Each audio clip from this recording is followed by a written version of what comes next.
So now that you know what an interval of convergence is, let's talk about what different things are possible for a Taylor series.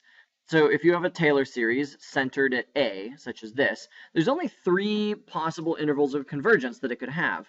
One possibility is that it can converge everywhere. That's what you saw for sine x. What that means is that any x value you plug in, the Taylor series is going to be equal to the original function. Another possibility is that it only converges at the central value A. So for Maclaurin series, where the center is at 0, that would mean that only at x equals 0 will your function be the same as what it's trying to represent.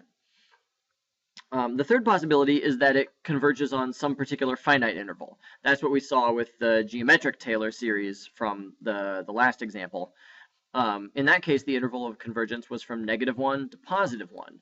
So what that means is that the distance between x and the center was less than 1. So we would say that that interval had a radius of 1. Now, it might or might not converge at the exact endpoints. So when x equals 1 or -1, we don't know if it converges there or not. And there are other tests that we can use to determine that, but we were not going to learn those until Monday or Tuesday. For now, the question is, how can you figure out for your Taylor series which of these 3 things are happening? And if it's converging on some interval, you want to figure out what's the radius where it's converging. There's a very simple idea here.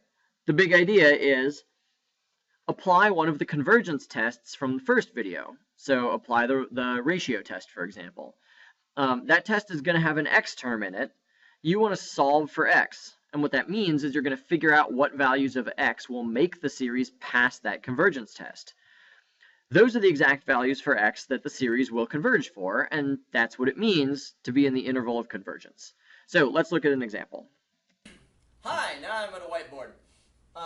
So if we want to find the interval of convergence for this series, like I said in the other video, you just apply one of the convergence tests you already know. So let's apply the ratio convergence test. That says that the limit as n approaches infinity of the n plus first term over the nth term, if that limit is less than 1, then you know that the series converges. So let's look at what this limit is. The n plus first term is going to be 10 to the n plus 1, x to the n plus 1, over 3 to the 2 times n plus 1. And I want to divide that by the nth term, which is what we have written there. Okay, if I invert and multiply, I get this. So this comes up here, so I have 3 to the 2n, 10 to the n, x to the n. All right, a lot of things are going to cancel here. So we've got a 10 to the n plus 1 and a 10 to the n. That means that we are left with a 10 in the numerator. We've got an x to the n in the denominator, x to the n plus 1 in the numerator. That means we are left with an x in the numerator. We've got a, let's rewrite this as 2n plus 2.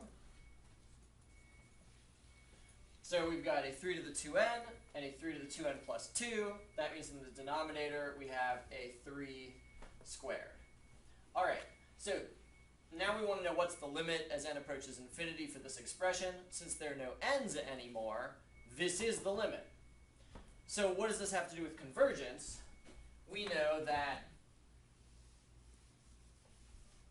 since that's what the limit equals, whenever this limit is less than 1, the series will converge. So let's just write that. We'll say 10x over 9 is less than 1. Whatever values of x make this inequality true are values of x for which that original series will converge. So that means x has to be less than 9/10. All right, so let's do another example. Here we have an alternating series, and that might seem a little wiggly, because how do you think about the convergence of a series where the terms are alternating in value? It's actually very simple.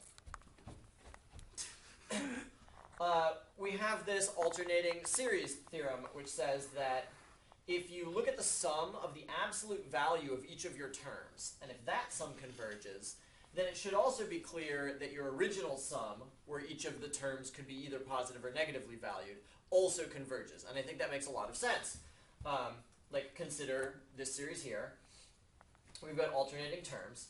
It should be pretty clear that if all of these are positive, it's like we are adding as much magnitude as we can all the time.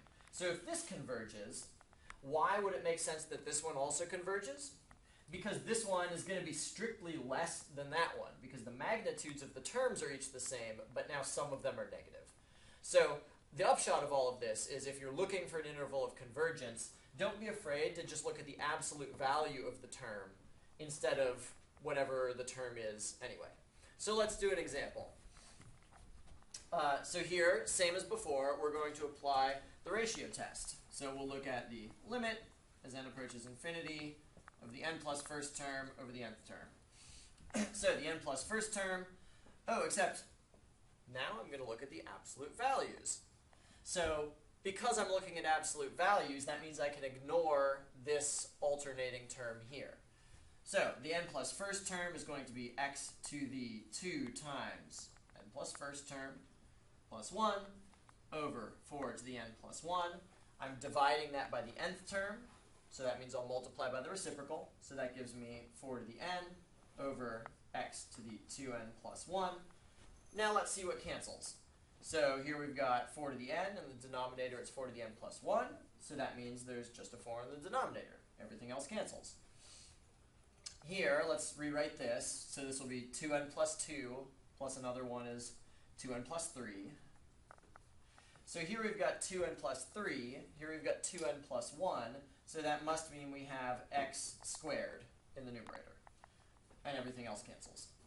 All right, so if that's what the limit equals, again, we want to know when is the absolute value of this less than 1? Because that's exactly when our original series is going to converge. So let's solve this equation. I've got absolute value of x squared is less than 4. Since x squared is already positive, we can drop the absolute value. So that gives us x squared is less than 4. Now when we take the square root, that gives us that x is between negative 2 and positive 2. So that's the interval of convergence for the original series. The series is centered at 0, and we would say that the radius for the interval of convergence is 2. Ta-da!